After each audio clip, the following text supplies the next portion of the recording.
Hi guys, welcome to my channel. Today I'm going to do a reaction video to the movie called Invitation to a Divorce. Let's get right into it. The answer is no. What? You heard me? No. What do you mean, no? No to what? To a divorce. No. All right, in California, one spouse can get divorced even if the other spouse is not in agreement. It's called no-fault state, meaning they cannot even contractually say that the other spouse is not allowed to get divorced. It would be against public policy. So her saying no is more an emotional response. It appears that she hasn't talked to a lawyer, because if she did, she would have found out that there is so-called default, meaning if she doesn't respond to divorce paperwork, he could file a request for it and ask for a default, or just file a pure default. If she filed a response and said she doesn't agree, the court would still set hearings, and if she didn't show up, would decide based on the pleadings that he provided, or if she provided, the court could even force her to appear and decide without her participation. It takes way longer. It's way too painful to go through a divorce when someone is resisting it. However, it's not impossible. Never sign a prenuptial agreement without reading it carefully. I couldn't agree more. I had clients who literally admitted that they haven't read their prenup, even though they had a lawyer on their side signing it with them.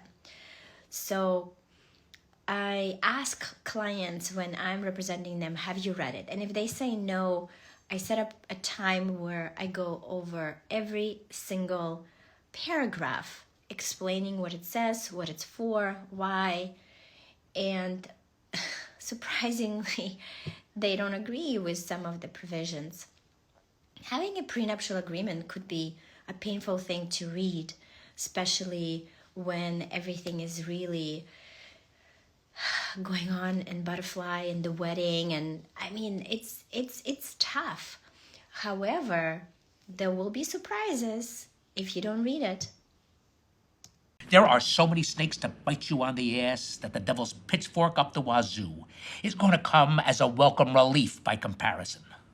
Yep. Scott, how could you not let me read this fucking Bible? All right, so having Scott in this conversation waives the client's confidentiality. So having this conversation jeopardizes his confidentiality, which means Scott technically can go and tell everyone what they discussed in this meeting. I would have done it for free, and you? I would have done it for free. Well, now he can say that, right? So it doesn't matter. It's done deal. I mean, it is what it is. You, how do you sign this thing without giving it to me first? All right. I'm surprised he's so upset. It seems like he's a relative or something. Here we go. Okay, here is the clause that's the killer. If you ask for a divorce, you have to arrange a formal divorce ceremony. Such ceremony must consist of the guests attended the wedding in the first place. All right, so he signed a contract that says he can get divorced. However, he's under obligation to do the divorce arrangement. He could potentially challenge the validity of this particular provision, because it puts burden on him to get divorced, which is against public policy to prevent someone from getting divorced. And I would be curious to know what the judge would say in this case, because it's no fault state. He couldn't be prevented from getting divorced, and this is a hurdle that he needs to jump and fulfill. I mean, this is good in a way that it's written from a moral perspective, because now he cannot just walk away. However, from a legal perspective, I think it's not valid. and has to take place in the same wedding venue. The couple will wear the same attire from their wedding day. Must have a guest. I mean, what if they're not? What if they moved? What if they're in the hospital? What if they don't want to come? So that's again showing it's invalid, literally. How, I mean, it's potentially impossible to get all the guests, and it says must, so she could technically deny him the divorce because of this provision, and it would be against public policy. And only then is she legally bound to sign your divorce application.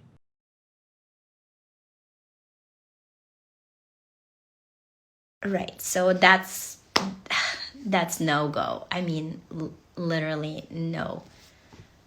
On top of that, you also have the burden of explaining your reasons for your divorce. Reasons for divorce. This is no-fault state, really. What's going on? The ceremony will be followed by a lavish dinner and dancing, which will be paid for by you. By you. He's being penalized for getting divorced. No, not enforceable. In short, she's a genius. I'm gonna leave She's this got part you by the because balls. You're fucked. this lawyer is hilarious, but he failed to advise about the invalidity of that clause. That's the end.